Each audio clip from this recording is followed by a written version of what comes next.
Now, oh wait, no, that ain't where we going. We going here. Let's talk about the Grammys. Okay, now let's get into it. It took us like an hour to get here, but we here. So the Grammys happen. Um, but before we get to the actual winners, we gotta address a couple of things that happened before the damn show. So I'm sure you already heard the tea that happened in regards to the Associated Press reporter that got called out for postponing the well, actually for talking to Babyface and then saw Chapel damn Rome and was like, Chapel, we need to talk to you. And they dragged her ass. I don't know if y'all seen the video. We do have the video. So I was like, why is the Letitia James trending? Because I'm on the Twitter. So yeah, let's play that clip in case y'all didn't see it. So that way y'all can have some context into what we're talking about. And then I'll also have her apology. So please hold. Yes, I think it's interesting. Chapel, Chapel. You guys want to do that? Go do that. So sorry. Hello, how's it going, Chapel? Hello. Good. How are you? Oh my gosh. Now, of course, everybody was in the comments saying that was some rude ass mess that girl did. So let's call them, let's name them, because you know we shady over here. So their names are Krista Foria and Leslie Ambritz. And they were speaking to the producer and singer-songwriter Babyface before Foria called out to Chapel. Now, Babyface turned to notice Roan and told the reporters to pursue the interview with her instead, which is kind of rude. But, you know, I guess in this business, this is what they do. It's like, oh, you were hot back in the day. So now let's just pass you over for the next big, shiny new toy that's in the cabinet that I want to play with because now I'm bored with you. And, you know, a lot of times when it comes to the legends, no shame, but it do take a lot of y'all a moment to get y'all opinions and or get a sentence out. So we got to be attentive. We got to be like we really deal with a listening ear. And Babyface, I guess, is smart. Like you got to sit down with him for like an hour and do an interview. Like a Zane Lowe interview with Babyface would be everything. With these new highfalutin tweeter, these TikTok influencers or journalists now, where they're talking about with all of that foolishness, it's like they want the moments, they want the viral moments. Oh yeah, we got to talk to Chapel, blah blah blah blah blah, and that's basically what she was pretty much saying in regards to that. Now she did apologize after they dragged her ass down to the floor, and we have her apology. Which hold on, let's go to that. Please hold. I don't know who this queen on the end. Kicking us off, but we want to thank you. But first, I wanted to say that I'm really sorry about interrupting Babyface earlier. Chapel Roan had come up, and there was a lot of commotion as there is on these carpets. But I'm a big Babyface fan, and as are we all. And so I just wanted to say that I really apologize. But thank you so much for having me, you guys. It's been great. Mm-hmm. And to that, I say, you girl, you are full of shit. And I'm gonna tell you why. Because as somebody who has been on many a red carpet, and you already know when it comes to situations like this, I have been on quite a few red carpets. Most recently, I was on the Drag Race season 17 red carpet. And yes, it does get hectic.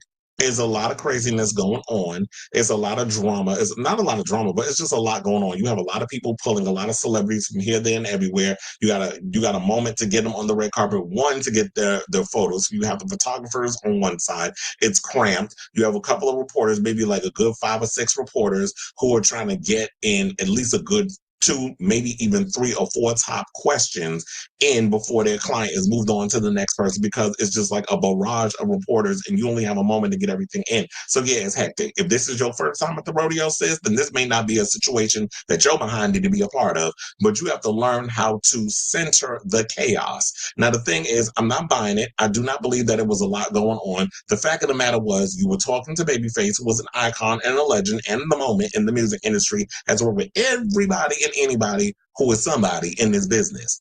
And you decided to pass him over because you saw Chapel and you wanted a moment. So just say that. But I know in a lot of times in this industry, nobody wants to actually admit why they do the bullshit that they do. They get so wrapped up in the backlash that they can't see the forest for the trees. So one person said, "Not accept that she needs to personally apologize to him." And then then another person said, I agree, kind of, some things are excusable, but she visually disassociated with him and it was just cringe. Miles Davis Moody, where's he been? Remember when he was a pit crew on RuPaul's Drag Race? Says she blew it off as far as I'm concerned, blamed it on hectic red carpet. All red carpets are hectic. See, I told you. All red carpets are hectic. Many a times I've been on a red carpet. Yes, it's intense. There's a lot of craziness going on, but I know how to handle it because I'm used to it. I've been in a lot of these situations. So, um, and then they said, and then, oh, this is the funny one. They said she is not having it. Let's go to this picture. They said she is not having it, child. Let's leave it on that. So yeah. So I just feel like with this whole situation, yeah, Babyface, maybe we need to educate Miss Mama. Babyface is a 13-time Grammy winner. Chapel Roan didn't even win her Grammys yet. How many did she win? She only won she won 2, right? Or was it 1? She won best new artist. So I think that's the only Grammy that she got. So she got her 1 to Babyface is 13.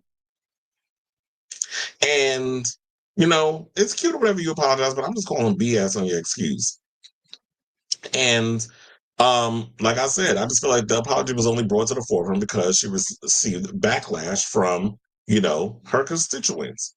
Now, that wasn't the only messy situation that went on the red carpet. Now we got Kanye showing his entire ass. Oh, wait, that wasn't him that showed his ass.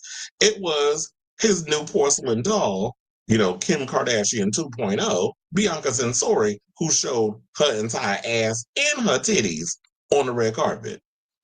So she came up there, and also I saw Dawn Lemon, DA. See, now I hate you because now, one of the friends of the show got me calling him Dawn, as in DAWN, not DON, because his messy behind, because, and I truly believe every word, he trying to slither his way back in the mainstream because he was there on the red carpet, tried to get an interview with Kanye.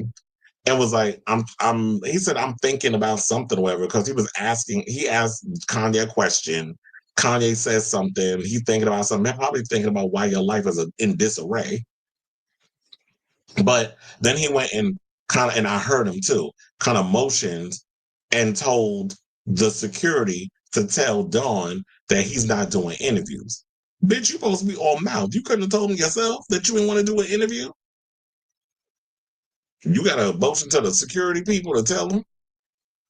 So, yeah, they arrived together at the arena in LA and quickly scandalized the red carpet with her Billy there going on. And then you had Kanye clad in black and black sunglasses. He actually looked good here. So I don't know if it's the gym or Ozempic, because you don't believe in the gym. So yeah, this was the outfit that she wore, dress out and everything.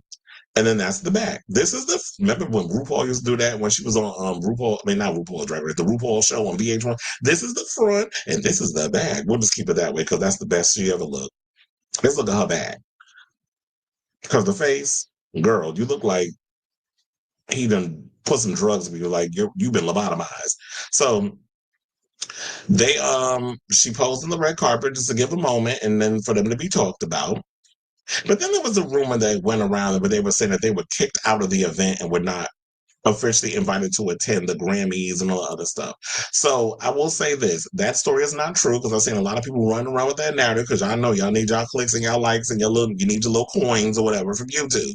But the reality is that did not happen. He was not kicked out of the event. I don't even think he was at the Grammys. They basically said that he came to the crypto arena, got on the red carpet with his new muse, with his version of Amanda Lepore, got on, the red carpet, struck a few poses. She showed off all them breasts that need some heavy support. And then they took their asses back in the car and went about their merry way. But then they showed also they were at the after party, one of the after parties they went to. So they was out here living their best life. Take your ass back to Japan where you belong because we don't want you here. So then they also said, as for y'all who probably need to remember, his career is in the toilet at this point. And, remember when he had his unhinged appearance on Alex Jones's InfoWars, where he was praising Adolf Hitler and spewed anti-Semitic sentiments. So that pretty much put his career in the toilet. But he did have a hit called Carnival, a collaborative hit with Ty Dolla $ign, Rich the Kid, and Playboy Cardi, which went to number one in the Billboard Hot 100. And then he released Vultures, which they said was nominated for Best Rap Song. I don't even think that song won. But anybody out here checking for Kanye and that tight ass song. So there was that. And then after that mess happened, now we can get to the Grammy winners. And there were plenty. And I will say this as a whole from watching the Grammys. I wasn't bored, but I kind of was, if that makes sense. I just felt like I understand y'all were trying to do all the charity stuff. And here's the thing, I don't understand why y'all out here asking people to donate and all this other stuff. Shouldn't our government be trying to help rebuild our country? And not just focus on, oh yeah, people send us in your donations. Like, do we even need a government if we have to be the ones that step up to rebuild what we need to be built in this country instead of, depending on, because y'all depending on us. So yeah, the Grammys was cute or whatever.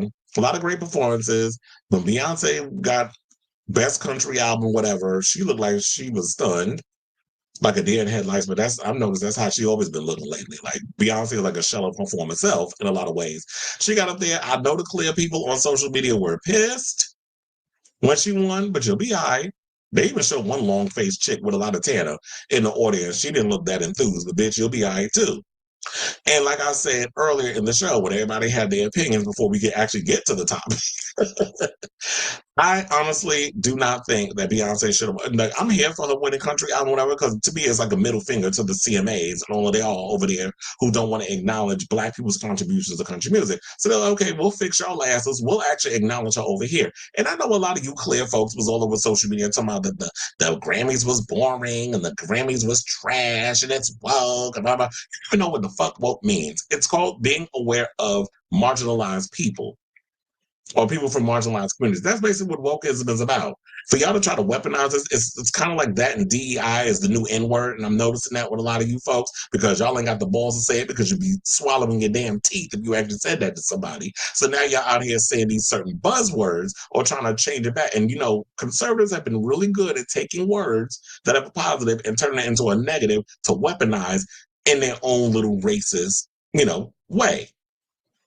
But look, I know some people was even mad because Tay-Tay didn't win nothing. Beyonce walked away empty-handed, but she has so many Grammys. She'll be fine. And she seemed to be living her best life. She was up there dancing, drinking, having a good time. And she wasn't feeling no ways tired. So I don't know why the Swifties on social media getting all upset. Taylor can't win everything. Taylor always wins Album of the Year.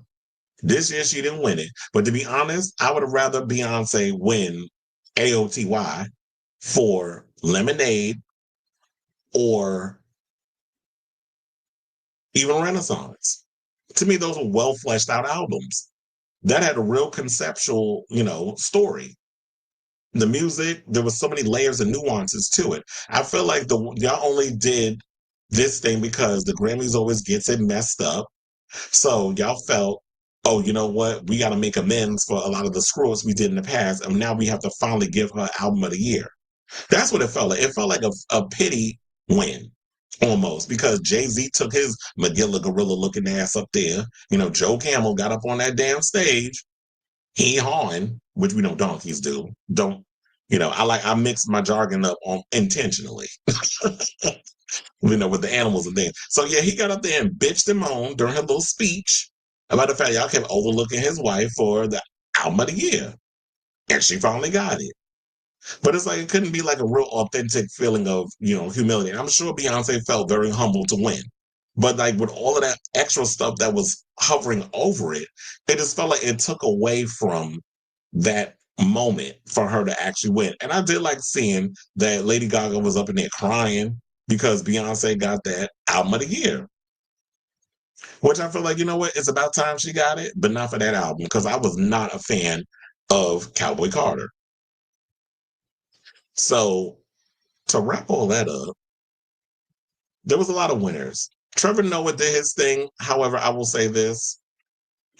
Trevor, you are not funny. I just don't get how people think that he's a funny. He is so Hollywood. I was just not cackling not once. And I know a lot of people did get mad at him over a comment he made about Shakira and Colombia and criminals and stuff. And that they're like, that was in poor taste.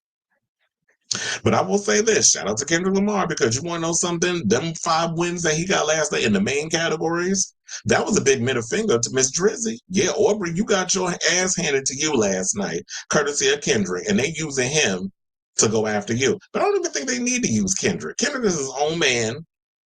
He don't need all that, but the industry, I feel like, is taking advantage of the situation because Drake has been problematic over the past couple of years. The colorism, a lot of stuff that he said in the past, the way he's gone in on the Grammys. So the Grammy community is like, you know what, we're going to give all of the flowers to Kendrick. And I'm definitely excited to see what Kendrick is going to bring next Sunday to the Super Bowl. So I'm really looking forward to that performance. So yeah, for those of you who are not aware what the 5 main categories was, he won for Record of the Year, Song of the Year, Rap Performance, Best Rap Song, and Best Music Video category, making the Compton-bred rapper a 22-time Grammy winner. So he has a total of 22. And shout out to him. And can we also shout out, first of all, Teddy Swims did his damn thing last night. I live for him, and I told you I see him in person. He's very good. I don't know, something sexy about him. But Teddy Swims did his thing last night, but can we talk about Benson Boone and that moose knuckle? When he was sitting next to I was like, Hannaford, you better keep your hands off my man, because we're going to be having a problem if she thinks she's going to get her little puka claws up in that boy. You better leave him alone, because we saw him at the same table with her and Miss Medina, looking all shiny and new. She was like, she had that whole shiny sheen across her forehead. I was like, somebody get her a napkin. Because literally, you could broadcast some shit off that forehead. You could probably broadcast the entire Grammy performance off that forehead of his. But Hannaford was next to him, and there was some other guy. I think maybe that'd have been Benson's manager. And then, Heidi Klum and that other bony broad that was standing next to him. Y'all struggled to rip off. This is why y'all need to be eating before y'all do the show, or in general, because y'all struggled to rip his clothes off.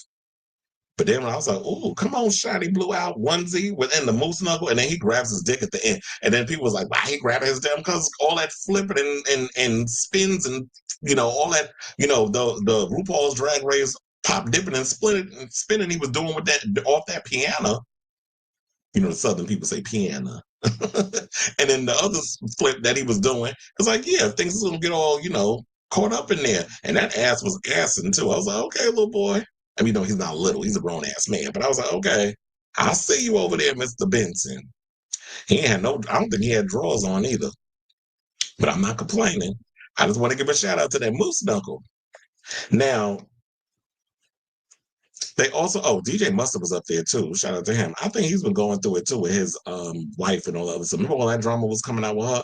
And then they also said the audience at the Peacock Theater in Los Angeles erupted to thunderous applause when, DJ Mustard accepted the first award on Lamar's behalf.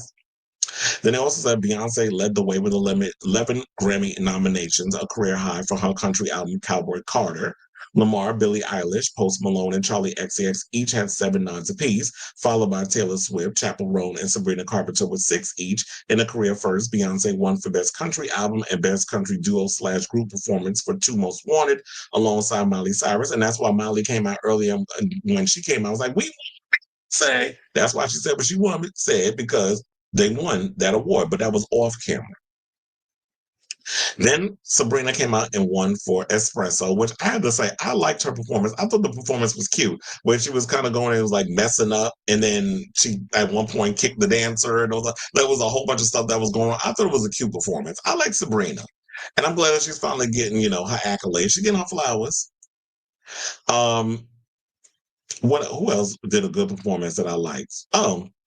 Even Charlie XCX was cute. I like Billie Eilish's performance. I did not understand why Charlie did not bring Billie up at the end. Like, Billie was in the audience, but didn't perform. Oh, and I love Shakira's performance too, but we're going to get into all the other, and all the other things, because I know it's a lot that happened during the Grammys. I like Billie's performance. Charlie was okay. I noticed they filmed it at 2 different times, because when she was coming down that corridor with the car, that was not all happening at that time, because I noticed the hair was different. There was a lot more volume in the hair in the beginning, And they all had them little skinny ass Gen Zers coming down with her. I'm like, I need to feed every last one of y'all some food. The way they was up in there looking. And then she came on the stage and was raining underwear. I was like, okay, that's cute. But Charlie, you need the stage presence. Girl, where is it? I need you to have some stage presence when you get up there. It's like the songs we given, your live performances do not. But I live for you though. I've been a fan of yours for a long time, but I need you to work with a choreographer or something. Somebody help her. So yeah, so there was a lot of big winners. I told you like the big categories was all won by Kendrick. Producer of the year, I did not realize how cute he was. Dan Nigro, he won Producer of the Year. Songwriter of the Year went to Amy Allen. Best Pop Solo Performance went to Espresso, Sabrina Carpenter. Best Pop Duo Group Performance, Die With a Smile, Lady Gaga and Bruno Mars, which we have to get into that story and talk about that. So shout out to Lady Gaga, who actually gave spoke highly. We'll get back to the other pitch in a minute, of the trans community. Shouldn't have to do that. But I love the fact that, you know what? Even in these dire times, she is still an ally of the libidical community. That would be the LGBTQ community, for those of you who are not aware. So, yeah, so she went and said, trans people do, she said, it's such an honor to sing for all of you. I just want to say tonight that trans people are not invisible. Trans people deserve love. And she said the queer community deserves to be lifted up. Music is love. So yeah, she went and said that. Everybody, applauded. Beyonce was up in there applauding. Billie Eilish applauded. I'm sure all the homosexuals in the audience, closeted and non-closeted. I would have showed y'all the clip, but I don't know. CBS, I don't want to get flagged or demonetized. So, there's all that. But for those of you who are not aware, there's been this huge crackdown on the trans community, especially from the orange asshole in the White House, where basically saying that he's signed an executive order because that's his favorite thing to do, signing that because, once he learns something, he locks onto it like a dog on a bone. So he's rolling back trans and LGBTQ protections, claiming that female means a person belonging at conception to the sex that produces the large reproductive cell. And mind you, we're all non-binary until we get to be a certain point in our mother's bodies, and then we start to grow the genitals that we grow.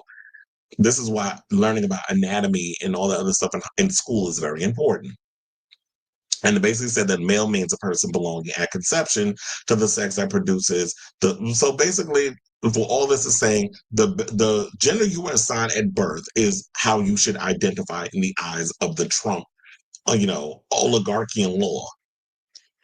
So now they said, in addition to only recognizing two sexes, the executive order also directs the State Department and the Department of Homeland Security to require the government-issued identification documents, including passports, visas, and global entry cards, accurately reflect the holder's sex. So Gaga, who covered the Mamas and the Papas California Dreaming, which I was so bored with that performance, but whatever, has long been a voice for the libidical community and has dedicated her philanthropy efforts with the Born This Way Foundation to LGBTQ youth. Now, before we get to the rest of the show and whatever else happened tonight, can we talk about Abracadabra for a second?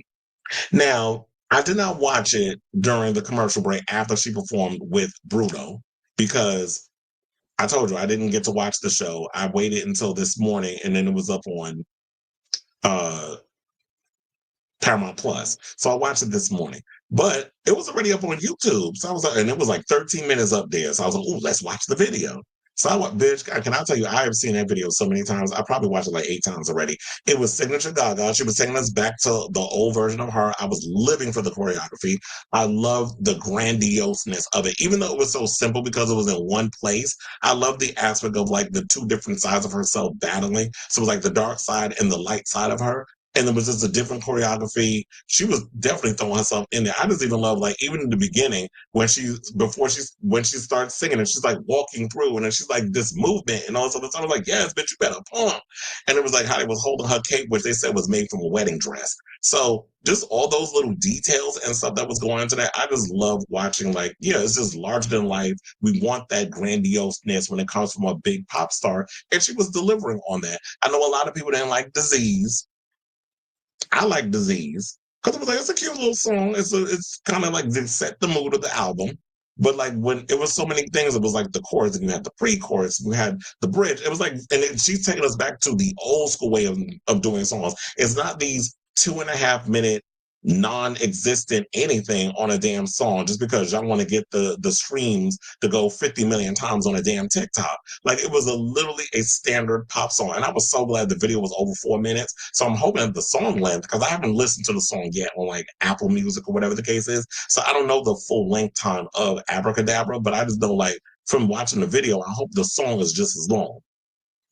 And that's what we need in these times. So I love the fact that she's kind of giving us that. And I like the fact that she's experimenting with a lot of the industrial sound. So it's giving us old school Madonna, but it's more, old school Madonna, old school Gaga, but it's modernized. And like her use of the synths and all the other stuff. So I was just living for every moment. So shout out to Gaga. And then we got to also talk about my girl Shakira, who was presented with her award. And I was like, what did she win for? I think it was like Best Latin Pop Album. And it was presented to her, excuse me, by none other than Miss Jennifer Lopez. And I'm going to say on here, like I said on my show, on the social media yesterday, I said, child, that's going to be the only time that you ever going to see Jennifer Lopez hold a Grammy is when she passing it to the next person. And passing it to Shakira, she did. So Gaga wasn't the only one that got political last night. Shakira also got political and said, I want to dedicate this award to all my immigrant brothers and sisters in the country. And this is what the 48-year-old performer said. And I will say this, her performing last night, she performed a new song from her latest album. And she performed Ojos Así, which I was like, yes, take it back to the beginning, because that was like one of her first major big songs that she broke out on in the mainstream, especially when MTV was talking about her stuff. And I think she was 14 years old when she dropped that song. So Shakira's come a long way. She's been around for a long time, like from 14 to 48. That's like, girl, you've had like a 3 or damn near 40-year career. Her career about to last but as long as Madonna's. So she went and said, I want to dedicate this award to all my immigrant brothers and sisters in this country. And also said, you are loved, you are worth it, and I will always fight with you. And I also love the fact that she sat next to, at the same table as Emilio and Gloria Estefan. So I love seeing them there. So that was great in regards to that.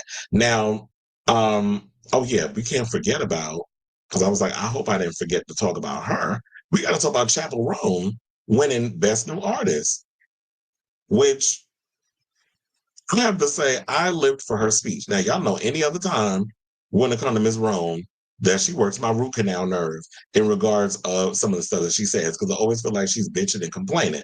But this was a moment where I felt like, you know what, sis, you better speak on the disparities in the industry, including taking care of their talent, which I've said over the years that the industry does not do enough of that. Y'all don't take the time to take care of your talent. Y'all will work them to the bone, and then when they can no longer work anymore, when you overuse the pack mule, you put them out the pasture. On to the next one.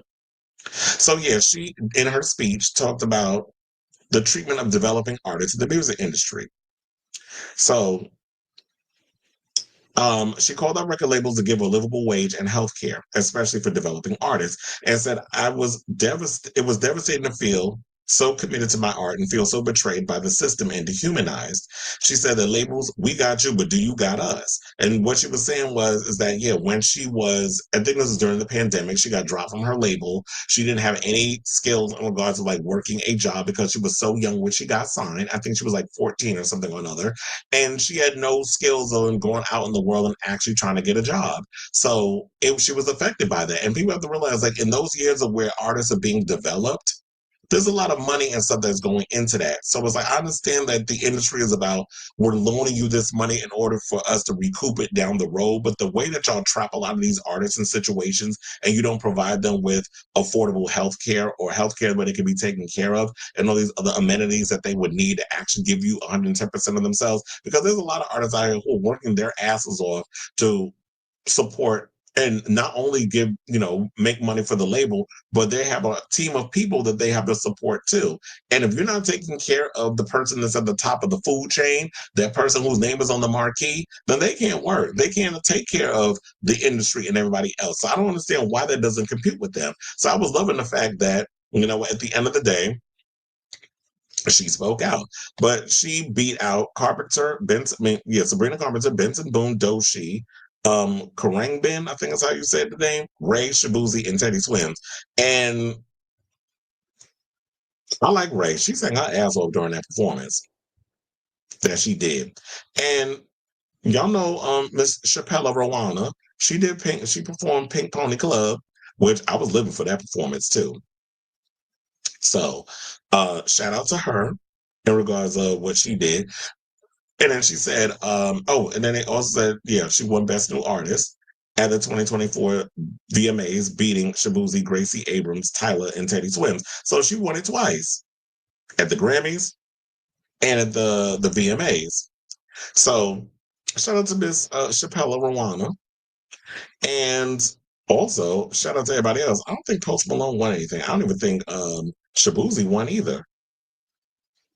So yeah, so let me see. Is there any more else to add? Because there was a lot of people that won. Oh, us also, so we can wrap it up. Best pop vocal album went to Short and Sweet, Sabrina Carpenter. Best dance electronic album went to Neverender, featuring Justice and Tame Impala. They had that song, and I do love Justice's new album. Best dance pop recording went to Charlie XCX for Von Dutch. And where she beat out her bestie, Troy Sivan, who was sitting with her at the table. Best Dance Electronic Album went to Brat, Charlie XCX, so she won 2 Grammys. Best Remix Recording went to Espresso, which was remixed by Mark Ronson and FNZ Working Late Mix. Best Traditional Pop Vocal Album went to Norah Jones Vision. I didn't even know Norah Jones was still putting out music. Best Rock Performance went to the Beatles, Now and Then. Best Metal Performance went to Mia Culpa, which is by Gojira, Marina Viotti, and Victor Lemons or Lemazna.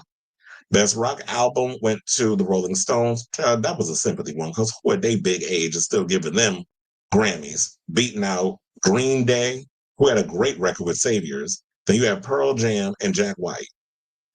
So yeah, those are all, and we ain't gonna sit and go through them. And I know St. Vincent won too, so congratulations to her. So yeah, those are what we have so far. I know this is a long one, but when it comes to the Grammys, it was a whole lot going on last night. It was a big breakdown. There was a lot of great performances. I seen it was like the Bulldagger Award went to Alicia Keys when Queen Latifah came out and presented her with the award. So I was like, one lesbian passing it down to another, allegedly. So she gave her that, and I know she made a DEI comment, whatever. I fast forwarded because y'all know how I feel about Alicia Keys and them vocals, where they always try to go where she wanted to go, but they never are able to hit that peak and valley. So she got her award. Then Kendrick won his. Shout out to Diana Ross, the icon that came out and gave Kendrick his award. And I love how he went bow down to her, because I was like, yes, a lot of you younger people, you need to acknowledge and respect your elders and the people that came before you. Same with them little 2 cackling broads that was on the AP red carpet. Respect your icons and your legends and the people that came before you. Because if it wasn't for these legends and icons, you heifers would not have nobody to talk to on that carpet and be making your money to be working the job that y'all got. So if I miss anything, definitely let me know in the comments. Let me know also what were your favorite performances and who do you think should have won for the Grammys in whatever category that they were in. Are you feeling like some of the people who won, it was well deserved? It was a good show to watch. I mean, I enjoyed it for what it was, and it was a great show to be had by all. So yeah, I want to hear what you guys got to say. So let me know what you guys think of this story in the comments down below.